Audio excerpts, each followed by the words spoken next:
자, 안녕하세요. 호치민시 한국국제학교 학생 여러분들. 지난 목요일이었죠? 지난주에 저희 여러분들하고 실시간으로 화상 수업을 해봤더니, 어, 뭐, 이렇게 할 바에는 영상 녹화해서 주는 거는 다를 바가 없네. 뭐, 이런 생각이 들긴 했지만, 그래도 실시간으로 여러분들 톡 받으면서 여러분들 채팅하면서 같이 수업하니까 좋았던 것 같아요. 좀 어떻게 다르게, 좀 더 안전하게, 원활하게 할 수 있는 방법을 좀 고민하고 있습니다. 자, 지금 이제 저작권 때문에 상당히 예민해져 있어요. 뭐, 하다못해 글자체, 고딕체 같은 경우도 우리가 사용해도 되는 것인가 이런 것들에 대해서 많이 말씀들을 하고 계십니다. 아무튼 이 태블릿은 이 템플릿, 이 PPT에 사용하는 요 모양은 올 PPT라고 하는 곳에서 다운을 받아 이용하고 있고요. 그다음에 요 자료는 금성 출판사가 제공하는 선생님들한테 제공하는 PPT 자료를 가공해서 사용하고 있음을 알려드립니다. 아무튼 호치민시 한국국제학교 오수환이고요. 이번 시간에 자료 수집 방법 배울 건데요. 양이 굉장히 많아요. 아마 한 25분 이상 걸릴 것 같아요. 여러분들 충분하게 좀 들으시고 그다음에 노트 필기 하시고 이해하시기 바랍니다. 자, 지난 시간 복습할게요.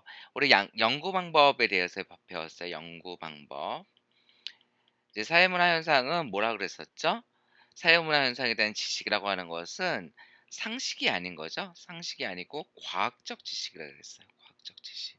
과학적 지식이라는 말은 특정한 엄정한 객관적인 연구를 통해서 나온 것을 의미하죠. 그래서 그 연구 방법이 중요한데 그 연구 방법엔 두 가지가 있습니다. 양적 연구, 질적 연구. 그렇죠? 양적 연구는 실증적이라 그랬어요. 그래서 연구하는 방식이 뭐랑 비슷하냐면은 자연과학이랑 비슷하다 그랬어요. 자연과학. 그쵸? 그래서 자연과학과 비슷하게 연구한다고 해서 방법론 쪽에다 하나다 이렇게 얘기했었죠. 자, 그러면 어떻게 연구하느냐? 먼저 가설을 세우죠. 가설. y는 ax 플러스 b일 것이다. 공부 시간이 늘어나게 되면 성적이 올라갈 것이다. 이렇게 가설을 세우죠. 그리고 어떻게 해요? 자료를 수집해요. 자료를 수집했더니 정말로 공부하는 시간이 많은 아이들이 성적이 높아요. 그러면 내가 연구한 것이 가설로 세운 것이 맞네라고 해서 거꾸로 증명하는 방법이죠. 실제 자료로 증명하는 방법이에요. 그래서 우리는 이것을 연역적 연구라고 해요. 그렇죠? 연역법 그렇게 얘기를 합니다. 자, 그리고 어, 왜 공부를 잘하느냐? 그 이유를 설명하는데 공부 잘하는 성적이 높은 학생들의 특징이 뭐냐? 무엇보다도 공부 시간이 길다라고 하는 설명을 목적으로 하는 것이죠. 그리고 법칙을 발견하는 거예요. 이러한 공식을 만들고 싶어 하죠. 정밀한 연구를 하게 됩니다. 한 시간이 늘 때마다 성적은 얼마만큼 차이가 났다. 이렇게 하는 거죠. 반면에 질적은 그렇게 연구하는 것이 아니라 그랬어요. 어, 예를 한번 아까랑 비슷한 예를 한번 들어보실까요? 한번 성적이 높은 학생들의 성적이 높은 학생의 일과를 관찰하는 거예요. 관찰해서 쭉 보다 보니까 아이들은 시간을 어떻게 쓰고 있고 자신의 어떤 공부하기 싫을 때 어떻게 자신의 마음을 잘 다잡고 그렇게 하는 것인가에 대해서 그런 행동들, 그들의 말들이 갖고 있는 의미들을 해석해내는 것이 목적이죠. 그래서 해석적 연구라고 해요. 자, 어떻게 해석하느냐? 연구자의 직관을 통해서 통찰력 있게 해석하는 것이죠. 그래서 뭐가 가능하다? 심층적 연구가 가능하다. 그래서 설명하기보다는 아이는 아침에 일어나서 어떻게 하고 학교 가는 길에 영어 단어 외우고 가면서 듣기 연습하고 그러면서 뭐뭐뭐뭐 하는데 아이들하고 쉬는 시간에 어떻게 지내고 매점은 어떻게 가고 그 안에는 어떤 것이 숨어 있는 것 같고 라고 이렇게 쭉 기술 디스크라이브라고 했어요. 디스크립션. 예, 이렇게 하는 것이 질적 연구입니다. 요거는 자연과학 연구랑 다르죠? 그래서 다른 것이다. 이원론이다. 그렇게 얘기하고요. 자, 아까 말한 것처럼 자료를 하루의 일과를 쭉 수집하는 거죠. A의 일과, B 학생의 일과 이렇게 그렇게 하다 보니까는 그들에게 나타나는 어떤 공통적인 행동들, 공통적인 의미들, 동기들에 대해서 우리는 그렇다고 이해할 수 있다라고 자료가 먼저 나오고 결론이 뒤에 나오는 거죠. 그래서 귀납법이라고 불러요. 자, 연역법은 가설을 다른 말로 뭐라고 하냐면은 잠정적 결론이라고 합니다. 잠정적 결론이 먼저 나오고 자료가 근거가 뒤에 나오기 때문에 연역 거꾸로 넘어간다, 올라간다 이런 뜻인 거죠. 자, 이번 시간에는 지난 시간보다 더 많은 양을 배울 거예요. 자, 우선 자료인데요. 자료가 있어야지 연역적 연구라든 귀납적 연구라든 자료가 있어야 되잖아요. 그래서 그 자료를 수집하는 방법에 대해서 배우는데 자료에는 1차 자료가 있고 2차 자료가 있어요. 1차 자료는 내가 직접 한 자료야. 내가 직접 수집한 거. 2차 자료는 남이 수집한 거. 그것을 이용하는 것을 2차 자료라고 해요. 양적 자료는 수치화시킬 수 있는 자료. 질적 자료는 수치화시킬 수 없는 자료, 질적 연구에 사용하는 자료, 사람들의 동기, 의미를 보려고 하는 자료, 이런 것들을 질적 자료라고 얘기를 하죠. 자, 양적 자료의 대표적인 것은 질문지법이에요. 그 다음에 실험법이 있고요. 실험연구법, 실험법 그렇게 얘기하고요. 질적 자료의 대표적인 것은 면접법, 참여관찰법이 있습니다. 나중에 천천히 설명할게요. 자, 문헌연구법이 있는데 문헌연구법은 양적 연구일 수도 있고 질적 연구일 수도 있어요. 나중에 다시 설명할게요. 자, 자료의 유형 보게 되면 1차 자료, 조사자가 직접 수집한 자료를 의미하고요. 2차 자료는 다른 사람이 수집한 1차 자료를 가공한 거. 그러니까 요거 보시게 되면 코로나의 지역적으로 왜 다르게 나타나는가가 궁금해. 그러면 내가 이걸 다 조사할 수가 없잖아. 조사할 필요도 없죠. 질병관리본부에서 다 조사된 내용을 내가 필요에 맞게 가공이라는 게 나쁜 뜻이 아니에요. 내가 필요로 하는 형태의 데이터로 만드는 거, 인포메이션을 만드는 거. 이것을 가공이라고 하죠. 그래서 요것을 남이 만든 것을 이용해서 내가 사용하게 되면 그건 2차 자료를 사용하게 되는 거죠. 양적 자료는 이렇게 수치화된 자료를 양적 자료라고 해요. 질적 자료는 수치화되지 않고 문자나 음성, 여, 영상으로 남아있는 자료들을 의미합니다. 예를 들어서 나치 시대에 유태인들은 어떤 삶을 살았을까? 뭐 사람들 이야기도 들을 수 있죠. 예, 뭐 근데 이제 그런 거가 지났어. 사람들이 이야기해 줄, 증언해 줄 사람이 더 이상 없어. 근데 우연히 이런 일기가 발견됐어. 그 일기를 봤더니 유태인들이 벽장에 숨어가지고 지하에 숨어가지고서 어떻게 공포스럽게 어린아이들이 살아가는지에 대해 가지고선 절절하게 나왔단 말이야. 그러면 이것을 통해서 나치 비치아의 유태인들의 삶을 이해할 수 있겠죠. 뭐죠? 안내 일기죠. 자, 이런 자료들을 우리는 질적 자료라고 합니다. 자, 질문지법부터 배울게요. 자, 질문지법은 여러분들 소논문 대회나 팀 프로젝트 하는 학생들은 많이 했던 것 같아요. 질문지 작성하시죠, 여러분들. 그래서 조사 대상자 직접 기재하게 합니다. 여러분들 수없이 많은 질문지법 지금 사용하고 있죠. 선생님들이 네이버 폼, 뭐 구글 폼으로 뭐 집어넣어라, 그다음에 선생님도 했었어요. 그쵸? 온라인 학습에 대해서 여러분들 어떻게 생각하시는지 의견을 말해달라 이렇게. 음. 이런 것도 질문지법이죠. 자, 몇 가지 전문적인 용어들 좀 배워봅시다. 모집단이란 말이 있어요. 모집단의 모는 어, 엄이 뭐죠? 그거는 전체를 얘기하는 거. 전체. 예, 전체 집단. 엄이 뭐지? 엄이 뭐가 아닌 것 같아요. 헷갈려요. 다시 알아보고 알려드릴게요. 그러니까 전체 집단을 얘기해요. 이게 모집단이에요. 모집단. 자, 근데 거기는 이제 사람들이 많이 있겠죠. 너무 많아서 이 사람들을 대상으로 다 조사할 수가 없어. 5천만 명을 대상으로 코로나의 정부에 대한 대응에 대해서 조사할 수가 없어. 그래서 일부만을 대상으로 하고 그 일부를 우리는 표본이라고 부릅니다. 이 표본을 대상으로 모집단이 어떻게 생각하고 있는지 모집단의 상황을 추론할 수 있는 거죠. 그렇죠?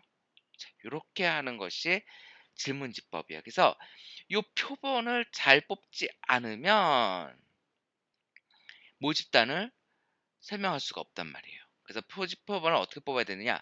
대표성의 원리에 따른다.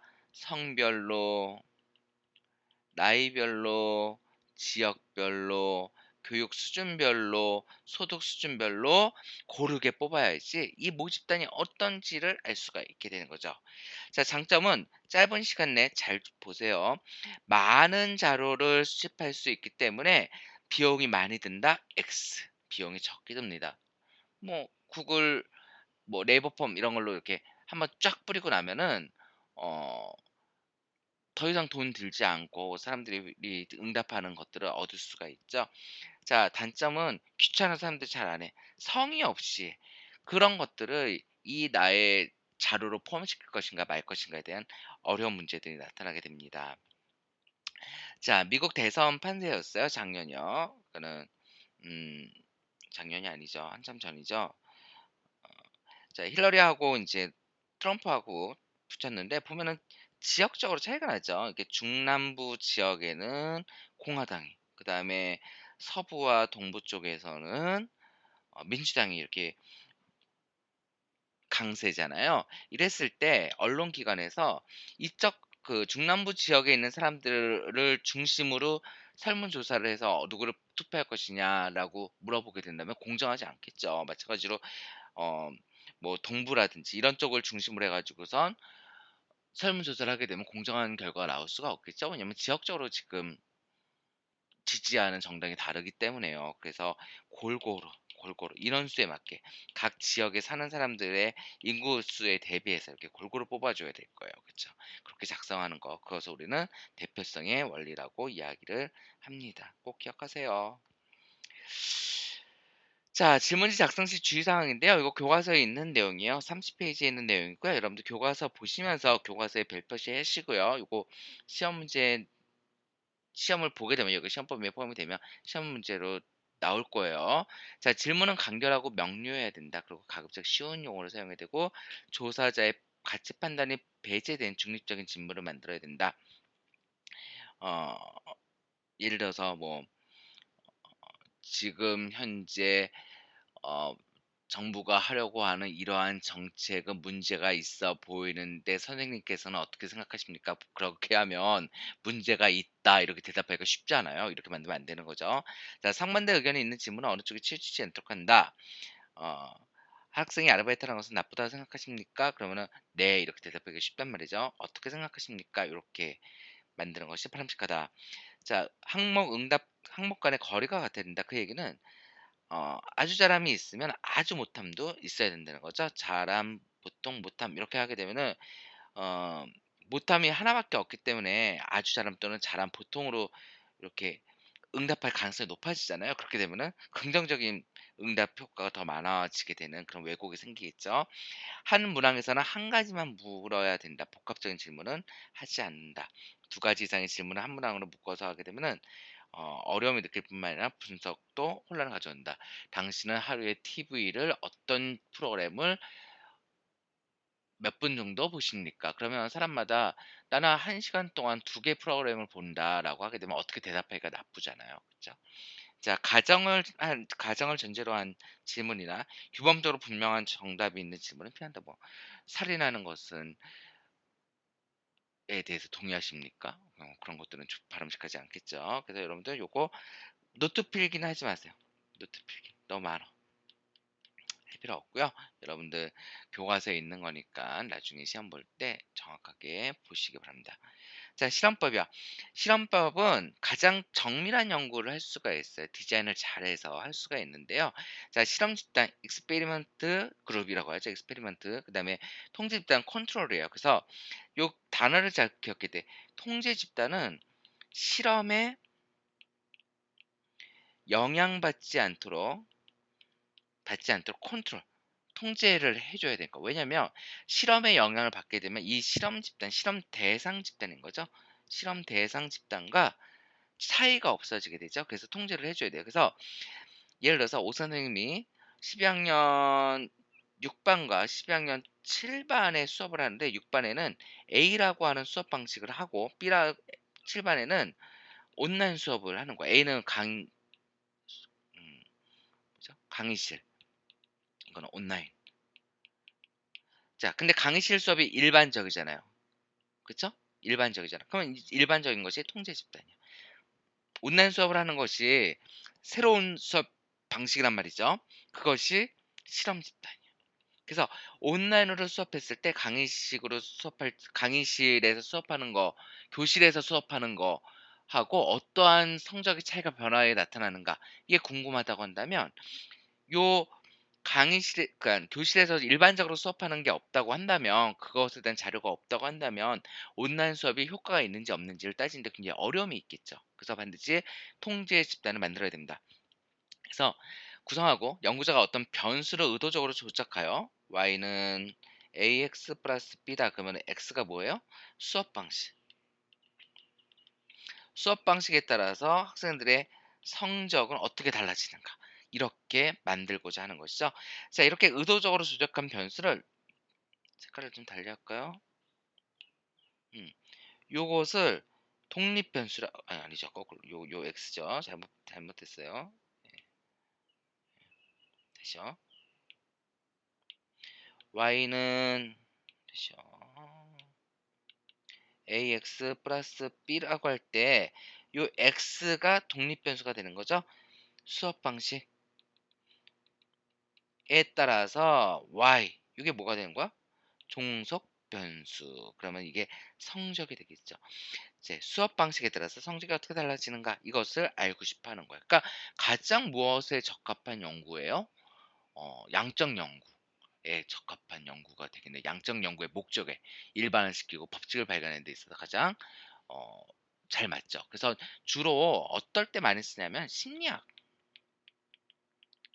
많이 써요. 여러분들 뭐 EBS 다큐 프라임 같은 거 보게 되면은 이제 재밌는 실험들을 많이 하거든요. 여러분들 우리 교실에서 수업할 수 있게 되면 그때 영상들 보면서 같이 이야기해 보도록 합시다. 장점이요. 변수 간의 인과관계. 요게 x가 독립변이 인이죠. 원인, 과, 결과 관계를 정확하게 파악할 수 있다. 단점, 변수 조작이 어렵다. 왜 그럴까요? 인간이기 때문에 그래요. 인간에게 무언가를 하라 하지 마라 이렇게 얘기하는 것이 어렵죠. 또 윤리적 문제가 발생할 수 있어요. 인간을 대상으로 실험하는 것이 가능하냐. 그래서 반드시 실험 전에는 이 실험이 무엇인가에 대해서 어떻게 해야 돼요? 사전에 실험 내용에 대해서 설명을 하고 동의 절차를 거친 다음에 해야겠죠. 자, 이것은 이제 유명한 밀그램의 복종 실험이에요. 자, 밀그램이라고 하는 사람은 이런 실험을 했어요. 어, 요 사람은 조교예요. 조교. 그리고 그러니까 러너고, 그다음 학생이고요. 이게 이제 교사예요. 어, 요거는 이제 실험 주관자예요. 교수. 예, 밀그램이라고 하는 실험 교수인데 어떤 실험이냐면은 이 사람이 교사고요. 시험 문제를 줬어. 문제를 풀려고 했는데 이 사람이 틀려. 틀리면은 이 사람이 전기 충격을 주는 거예요. 근데 이제 교수가 뭐라고 얘기하냐면은 "걱정하지 말아라. 이거는 좀 짜릿할 뿐이지 결코 생명에 영향을 주지 않는다." 이렇게 얘기하는 거죠. 그래서 "내가 시키는 대로 해라. 내가 더 전압을 높이라고 하면은 전압을 높이면 된다." 이렇게 얘기를 한 거예요. 근데 인제 한 문제를 틀렸어요. 이 학생이. 근데 이 학생은 이 교수의 조교였어. 짜고 치는 거죠. 그러니까 짜고 친다. 짜고 하는 거예요. 예, 그래서 이 학생이 틀렸어. 그러면은 교수가 말하는 거예요. "전기 충격을 주세요." 그러면 이 사람이 가벼운 전기 충격을 주면 그 사람이 "어우 짜릿한데." 이렇게 하는 거죠. 그럼 또 틀렸어. 그러면 이 사람이 "전기 충격을 주세요. 요번에는 20 만큼 올려주세요." 그럼 이 사람이 쫙 올려주면 이 사람이 그 조교가 "오 요번엔 쪼끔 센데요?" 뭐 이렇게 하는 거죠. 자, 또 틀렸어. 그러면은 교수가 또 지시를 내리는 거예요. 그럼 이 사람은 뭐 40, 60, 100, 200, 뭐 400 이렇게 할 때마다 이 사람은 이제 갈수록 강한 반응을 나타내겠죠. 그리고 나중에는 "이제 그만요. 하지 마세요. 이제 더 이상 하지 마세요. 살려주세요." 이제 막 이러는 거죠. 이래도 교수가 하라 그래요. 그러면 어떤 사람은 복종하고 따르고 어떤 사람은 따르지 않더라는 거죠. 근데 슬프게도 결론은 따른 사람이 대부분이더라. 그래서 복 인간의 인간은 권위에 복종한다. 그래서 "왜 따랐느냐?" 물어봤더니 "교수가 시켰기 때문이다."라고 하는 거죠. 그러면 저 학생이 불쌍해 보이진 않느냐? 그거보다는 "권위에 따르는 것이 맞다고 생각했다. 난 동의를 했기 때문에." 뭐 이렇게 얘기하는 거죠. 결론이 굉장히 슬펐습니다. 왜 슬펐냐면은 인간의 자율성, 인간의 윤리성 이런 것들은 어디 갔는가? 시키면 시키는 대로 하는 것인가? 그래서 인제 밀그램이 이러한 결론을 내려요. 반항할 수 있는 방법은 단 하나밖에 없는데 권위자와의 관계를 단절하는 것이다. 만나지 않는 방법밖에 없다. 이런 결론을 내리게 됩니다. 라고 끝날 것 같죠. 그렇지가 않아요. 문제가 엄청나게 발생을 하게 됩니다. 무슨 문제가 발생하게 되냐면 거절하지 않은 사람들은 그나마 낫는데 거 거절하지 않았던 사람이 아니죠. 거꾸로요. 거절한 사람들은 그래도 낫는데 거절한 사람들은 이 실험 후에 엄청난 트라우마를 겪게 돼요. '나는 나치와 다를 바가 없다.' 왜냐면은 나치에서 "당신들은 어떻게 유태인들을 그렇게 학살할 수 있었습니까?"라고 물었을 때 "나는 잘못한 것이 없습니다. 그냥 상부에서 시키는 대로 했을 뿐입니다."라고 말을 하는 사람들. 복종에 저항하지 못하는 사람들. 그러니까 권위에 명령에 저항하지 못하고 복종하는 사람들. '이런 사람들과 내가 다르지 않구나.'라고 하는 생각에 평생토록 죄책감에 시달리게 되면서 살았다고 합니다. 굉장히 윤리적인 문제가 발생할 수 있는 것들이죠. 자, 넘어가겠습니다. 자, 실험법 사례 한번 볼까요? 새로운 강의 방법이 학습에 미치는 효과를 알아보기 위해서 유사한 A와 B 학급을 선정해서 A 학급만 새로운 강의를 적용했어요. 그러면 A 학급이 뭐가 되는 거예요? 실험 집단이 되겠네요. 그렇죠? 그럼 B 학급이 뭐가 되겠어요? 통제 집단이 되겠죠? 그러면은 독립 변수가 뭐예요? 새로운 강의 방법. 종속 변수가 뭐예요? 학업에 미치는 효과. 이렇게 되겠죠? 그렇죠? 여러분들 잘 해보도록 하세요. 자, 면접법이요. 연구자가 조상 대상자와의 대화를 통해서 필요한 정보를 수집합니다. 장점은 깊이 있는 정보의 획득이 가능하고 응답의 정확성이 높습니다. 단점은 면접 대상자 선정이 어렵고 시간과 비용이 많이 들어요. 시간과 비용이 많이 든다. 연구자의 주관적 의견이 개입될 가능성이 있다라는 것이죠. 면접법의 대표적인 것은 여러분들 면담하잖아요. 무슨 면담이에요? 대학 진학 면담하죠. 어떻게 하죠? 대화를 통해서 하죠. 하다 보면 단순하게 여러분들의 성적과 여러분들 성적이 맞는 선배들이 간 대학교 요렇게 배치하지 않잖아요. 너는 정말 무엇을 하고 싶은지, 너의 장래 희망은 무엇인지, 가정 형편은 어떤지, 너가 학교 다니면서 무엇을 경험했는지, 어떻게 자소서를 쓸 것인지에 대해서 여러분들 좀 깊이 있게 이야기하게 되죠. 깊이 있는 정보 획득이 가능하고요. 그렇기 때문에 거짓말하지 않는 이상 응답의 정확성이 높겠죠. 근데 면접 대상자 선정이 어려워요. 무슨 얘기냐면은 말을 그렇게 잘 연구자가 원하는 정보를 그렇게 잘 얘기해 주거나 그런 경험을 갖고 있는 사람들을 찾기가 쉽지가 않습니다. 그래서 한 시간에 한 명 정도 자료를 수집할 수 있게 되겠죠. 그리고 이 한 명이 이야기한 것이 부족하면은 두 번, 세 번 계속 만나 가지고 이야기를 하기도 해요. 그래서 시간과 비용이 많이 들죠. 아까 질문지법보다 훨씬 더 많이 듭니다. 면접자의 주관적인 의견이 개입될 가능성이 있죠. 왜냐면은 어 얘는 그런 생각으로 하지 않았는데 말하지 않았는데 이 사람은 그러니까 면접을 담당하고 있는 사람은 자료를 수집하고 있는 사람은 연구자는 그 뜻을 다르게 해석할 수도 있는 거죠. 자, 참여 관찰법은 연구자가 연구 대상의 활동에 직접 참여해요. 그래서 재밌는 연구도 많이 있어요. 뭐 깽단, 미국 깽단에 들어가서 깽단 활동을 같이 하면서 그들의 삶을 연구하는 사람들도 있고요. 음, 뭐 아주 재밌는 제일 많이 쓰는 것이 이제 원주민들을 대상으로 한 연구에서 많이 사용하게 됩니다. 왜? 의사소통이 잘 되지 않으니까 보고 관찰이 보는 거죠. 관찰. 참여해서 그 사회에 참여해서 같이 생활하면서 관찰하는 거. 이렇게 연구하는 것이 제일 생생한 자료를 획득할 수 있다라고 보는 거죠. 자, 그러면 아까 말했던 면접법도 그렇고 참여관찰법도 그렇고 다 무슨 자료라고 할 수가 있겠어요? 질적 자료겠죠. 수치화되지 않은 자료들. 그래서 그 안에 있는 어떤 뭐죠? 음, 숨은 의미들, 동기들 이런 것들을 찾아내려고 하는 것들입니다. 자, 돌발 상황에 대한 통제가 곤란하죠. 뭐 원주민들이 가장 대표적인 것이 뭐 그 열대병 같은 경우 풍토병에 걸릴 수도 있고요. 또 오해가 돼 가지고선 마을에서 쫓겨날 수도 있는 것이고요. 내가 원하는 현상이 나타날 때까지 기다려야 되는 그런 것들이 나타날 수 있고, 또 그들의 행동과 다른 서구 사회에서 많이 시작했잖아요. 서구의 관점으로 어 어떤 원주민들, 그러니까 그 원주민들을, 이런 사람들을 갖다가 덜 문명화된 그러한 사회를 서구의 눈으로 재단할 수도 있겠죠. 그런 문제가 발생할 수 있는 것이 참여관찰법입니다. 문헌연구법은 양적 연구로 사용이 되기도 하고 질적 연구로 사용이 되기도 해요. 아까 말한 것처럼 질병관리본부에서 발표한 수치들의 추이들 같은 경우는 그건 문헌이에요. 하나의 문헌이고요. 그것을 이용해서 연구를 하게 되면 양적 자료를 이용한 거죠. 안내 일기 같은 경우는 질적 자료예요. 자, 그래서 문헌 연구법은 양적 연구다, 질적 연구다 이렇게 딱 떨어지게 얘기하기는 어렵고요. 2차 자료인 거죠. 내가 직접 수집한 것이 아니고 이미 조사되어 있는 것을 내가 이용하는 거예요. 사전 조사로 많이 활용이 돼요. 무슨 얘기냐? 여러분들 연구하라 그러면은 먼저 관련 기존 연구 동향을 살펴봐야 돼요.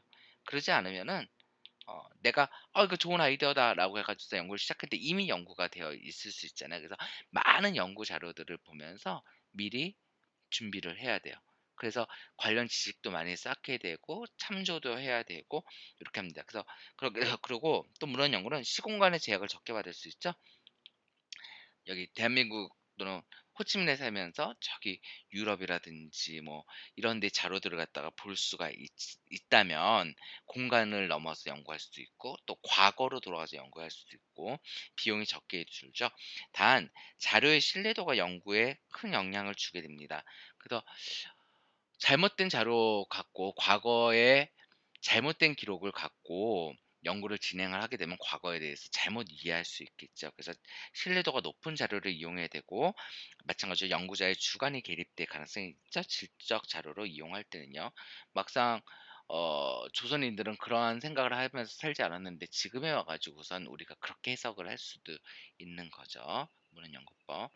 자, 다시 한번요. 여러분들 너무 한꺼번에 많은 것을 배우게 돼서 이번 시간에 머리가 복잡할 거예요. 질문지법, 실험법, 면접법, 그다음에 참여관찰법, 문헌연구법이 있었죠. 질문지법은 짧은 시간에 적은 비용으로 많은 자료를 수집할 수 있다. 여기서 중요한 거 뭐였죠? 질문지 작성 시 유의사항이 있었죠. 유의사항 꼭 기억하셔야 되고요. 두 번째로 실험법은 무엇에 대해서 인과관계에 대해서, 인과관계가 무슨 뜻이죠? 원인과 결과 관계에 대해서 과학적으로 정확한 자료를 수집할 수 있죠. 문제가 될 수 있는 건 뭐예요? 윤리적인 측면에 대해서 문제가 될 수 있죠. 뭐 기억하셔야 되는 것들 많이 있습니다. 실험 집단, 통제 집단, 또 독립 변수, 종속 변수 이런 말들은 기억하셔야 돼요. 자, 면접법 비교적 적은 수를 대상으로 깊이 있는 심층적인 자료를 수집할 수가 있겠죠. 설명관제법은 특정 지역이나 특정 집단의 문화에 대해서 깊이 있는 자료를 수집할 수가 있습니다. 문헌연구법은 기존 연구 자료를 검토할 필요가 있고 다른 자료를 수집하기 어려울 때 유용하게 사용할 수가 있죠. 자, 수고들 많이 하셨습니다.